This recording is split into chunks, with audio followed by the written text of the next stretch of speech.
Hello, Viking fans. Why are the Minnesota Vikings 4-1 right now? Well, I got 5 big reasons why they are, and I'm going to talk about it next in 3, 2, 1.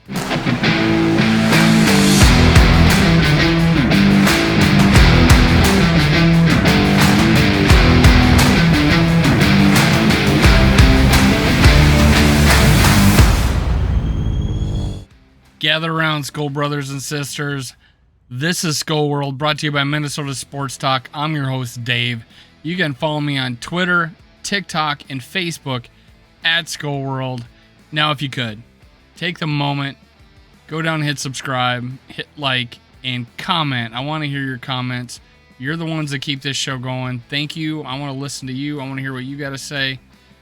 Now, I'm here to talk about 5 big reasons why the Minnesota Vikings are 4-1, and those 5 big reasons are our offensive line. 5 big dudes, the 5 reasons why we are 4-1, and they proved it again. They proved it again on Sunday against the Bears. I think one of my big 5 keys to victory was that the offensive line would dominate the defensive line of the Bears. And for pretty much the whole game, it was true. They gave up 1 sack. I mean, we had our biggest offensive day. They protected Kirk Cousins. We four drives into the red zone. We ended up with touchdowns. Finished the game on a quarterback sneak with Kirk Cousins apparently making the call himself. So a lot of good things that is going on with the Minnesota Moving Company is back, folks. The Minnesota Moving Company is back. The 2012 line that led Adrian Peterson to a 2,000-yard season. Paul Allen, voice of the Vikings, labeled him the Minnesota Moving Company. Let's call them that again. These guys are doing good. I am so happy we finally got an offensive line, and we're 4-1. Go figure. There's this narrative you hear that, and it just drives me insane. Everything needs to be perfect for Kirk. Everything needs to be perfect. And I did a video that said, no, all it needs to be is average. I need an average defense, an average offensive line. Well, we got the above average offensive line now, and we got the below average defense, but not the worst one we've ever had, but it's allowing a lot of yards. So I'm not going to talk about the defense today. I talk about that more than I do anything, but the offensive line has some statistics that are really impressive. Let me bring this up. The offensive line ranks after week 5. So this is all 5 weeks where they rank. Darisaw is ranked 3rd out of 70 offensive tackles. So these ones that qualify with a certain percentage of snaps. So 3 out of 70. He's listed as the 3rd best tackle. Now, could he argue that he's the best? Sure, why not? This guy is having a great year. He's everything we hoped he'd be.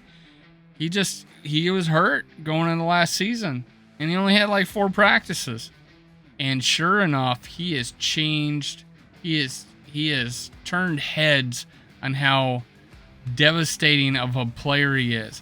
He's finishing blocks. That's something I talked a lot about, where I saw in his highlight reels going to college, he wasn't finishing anybody. So, and that was actually a write-up in his draft bio.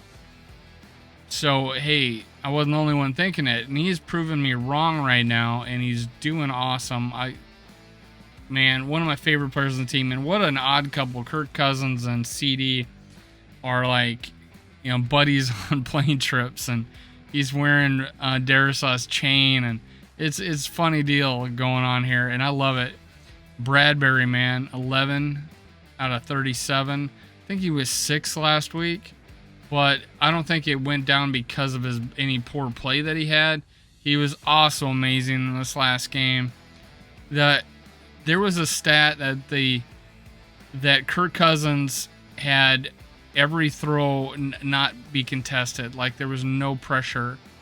Like there was no window, like no tight windows. Like all his passes, all his receptions that he threw to these players did not have tight windows, which was amazing. And the fact that he has time to find those is completely contributed to the offensive line, giving him all the time in the world. O'Neal, 14 for 70, 14 out of 70. He had that one bad game, and it was really bad against the Saints. But he bounced back, and sure enough, has a stellar game against the Bears. Cleveland, he's been my surprise in the offensive line, honestly. Well, Bradbury, outside of Bradbury, we'll just say that. Out of all the other linemen outside of Bradbury, Ezra Cleveland has been my biggest surprise. I thought he was kind of capped out. I thought he was going to be an average offensive lineman. As you can tell, the 10th best guard in the league, according to PFF. Now, here's what I'm going to say. Ingram is our weakest link on the offensive line, and it's average. He's doing an average job, and that's because some lack of awareness, understanding of who's coming, and it's a little weird. He'll come off a block, and then he'll actually turn his back to upfield, looking for people behind him. It's a little weird. I don't know what's going on there, and I'm just like, look for someone else to block downfield. Go to, look elsewhere other than behind you, and I think he'll do a lot better. But he's had some devastating blocks, and then he's had some lapses. But overall, he's not bringing down this offensive line that much compared to what our right guards in the past and our center play in the past has been. So I'm really excited about these guys, man. The Minnesota Moving Company is back, man. I love it. Yeah, there they are, man. I don't know if that's them behind him, but I know that's O'Neal, so I added that picture. There was another thing, pressure rates. Darisaw 3.1, Bradbury 3.5, O'Neal 4.4, Cleveland 4.8, Ingram 7.5. That's the pressure rate on every play, I guess, on every drop back.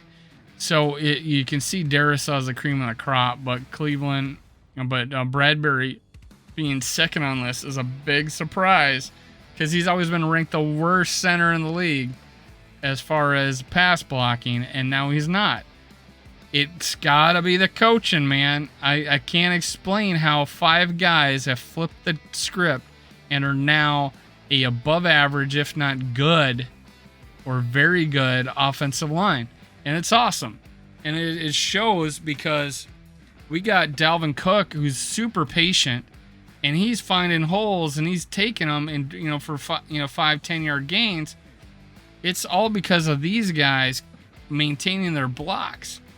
And you could see the combo blocks that they have, and they peel off and they go look for somebody else.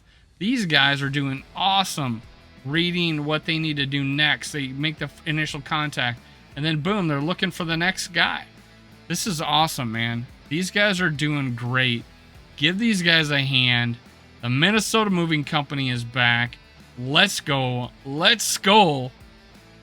This is Skull World, brought to you by Minnesota Sports Talk. I'm your host, Dave. Let's go, man. I'll see you next time. Cue the music.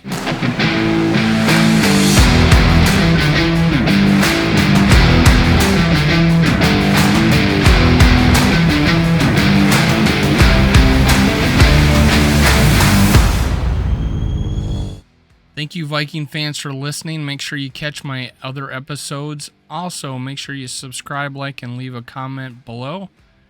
Thank you. Thank you. Thank you. Skull Vikes.